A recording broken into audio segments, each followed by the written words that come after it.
Okay, so if you're watching this on YouTube, this will be start of the distance video. So far so good, we haven't lost anybody. Looks like we're going one foot in front of the other without attracting attention. I can't guarantee that. I think I might swippity swap. I mean, using Otis's deer rifle, I'm kind of keen to compare and contrast with Dale's lookout. I like the idea that it has interrupt. That's pretty nice. How about we give you the Rainbow Cat? He's got a goofy gun that looks like a Super Soaker. And he's wandering around with a little Rainbow Cat as well. Just screams Rick, doesn't it? Okay, so we got some humans here. This is where Incendiary, which Carol's rifle has got, is going to prove useful. Of course, we can stun humans as well. So Rick and Connie have their uses with weapons that they've got. Let's go full on. Let's get him cooking. So these are, you know, potentially a problem. Although I think they're going to probably use Victor there as a chew toy. So let's get him crippled. Let's cuddle up. We're going to want to get Adam out of our way. Okay, so that tank went up there to deal with Adam. This guy's kind of coming for us. That's not really what we wanted. I mean, it's okay. It's fine. We'll deal with it. We can hashtag handle it. Sorry, that's just cringy. Right, and now we've got a Victor who might just come up and try and shoot us in the face. He might try and help his buddy out, or he might just F around and find out, as happened there. Okay. What do we got? Yeah, I thought that there was a little something up there. Congratulations, you guys get to enjoy the wrath of the cookie.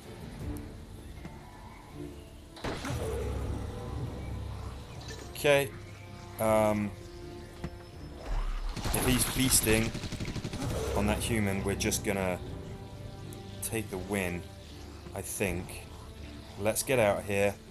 Let's get to the exit. Okay, good stuff. That other I won't go up here because I want to see. Yeah, there he is. Poor guy, huh? Let's get these guys cooking. You sir need to be crippled. Let's use a charge attack. If we can, we kind of want to kill that tank. We've got double XP for kills. Unique walk types worth a lot more points than normal walkers, so if we can kill him, that'd be great. Yeah, there we go.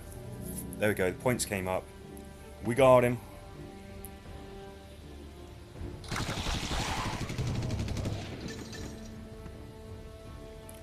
We'll end up cuddled up next together.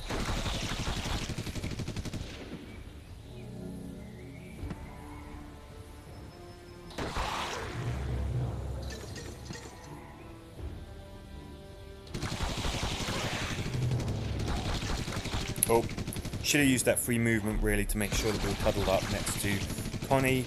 We can see from this situation though why, you know, why she's so flipping great. The fact is, she's opening that door. She effectively is not sort of directly helping or anything.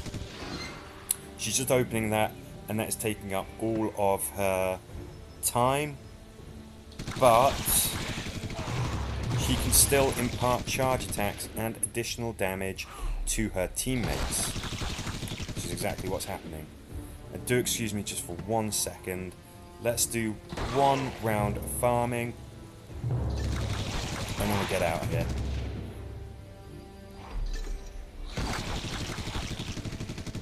Rick, dude, I want you to be fully charged when you go.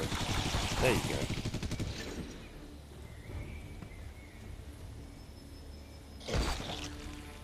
Okay, yippee-ki-yay, Mother Walkers. So far, so good. Sometimes feel like the distance becomes a bit of a Connie showcase.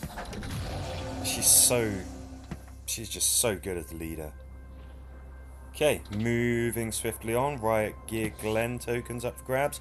Don't mind that. He is quite a good character. What we're going to do here, we're going to go for the Saviour's Handgun. I think. So we've got that to set things on fire. And we've got Rosita with the magnificent Code Orange Assault Rifle. She's going to be slowing people down.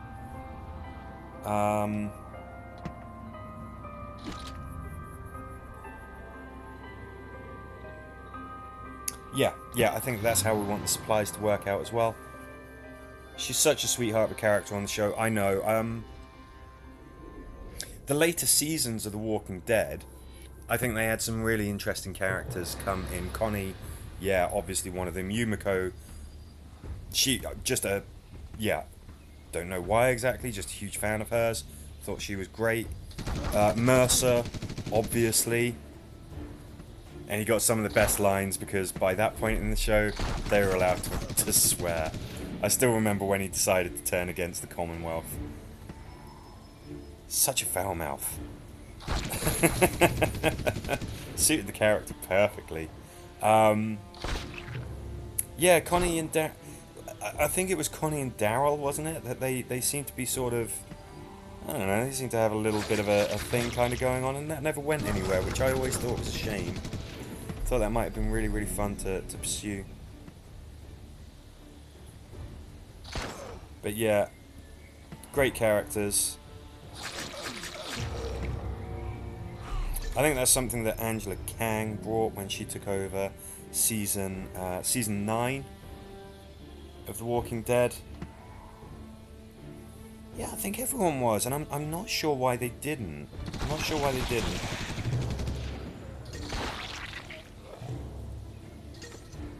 I think that maybe one of the things that the later seasons might have suffered from a bit is that you didn't have a main character. I mean, it was an ensemble show, but the main character in the, while he was there was Rick. I mean, it all sort of centered around Rick. Everyone could see that. Once he left, it didn't sort of coalesce around anyone in particular. It might have worked with Maggie, but I know that Lauren Cohen had some issues with the show. She eventually sort of came back because they rightly capitulated. What she was asking for was perfectly reasonable. I do think though that they could have made Aaron the de facto leader. Yeah, I think they wanted to keep Daryl and Carol's friendship intact. Yes. I mean, but at no point do I think that they said, like, right, it's an ensemble show, but we're going to pick a main character, somebody who's really going to lead things more than anybody else. I think they could have made it Aaron. They didn't. There was no one was sort of the lead. You had sort of a 3-episode arc that focused on Eugene, but he wasn't leading the group or anything. It's just one of those things. It felt a little bit nebulous. You weren't like, great, I wonder how the team led by Gabriel or whatever is going to sort of fare. That's just a small niggle. Something that I think they could have put in there.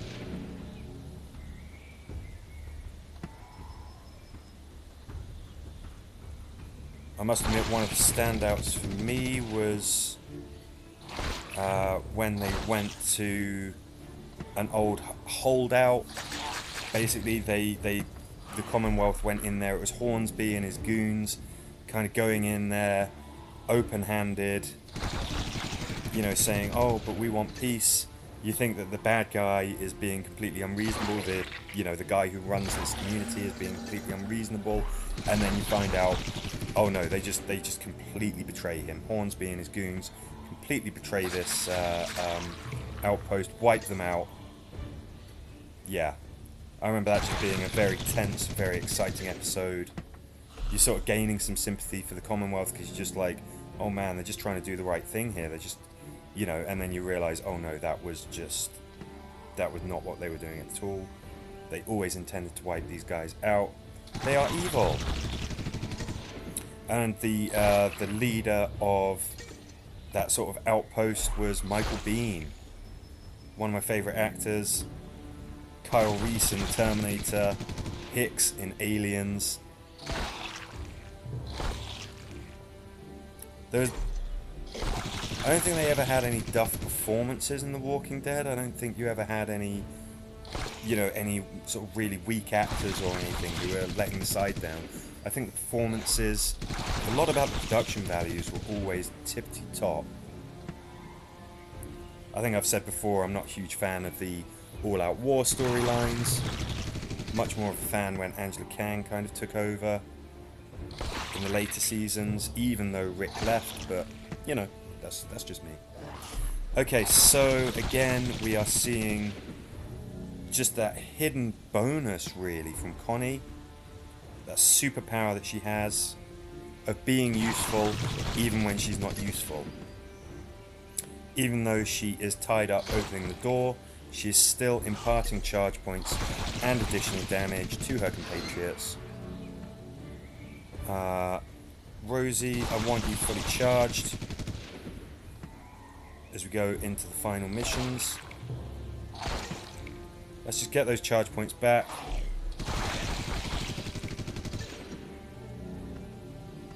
And away we go.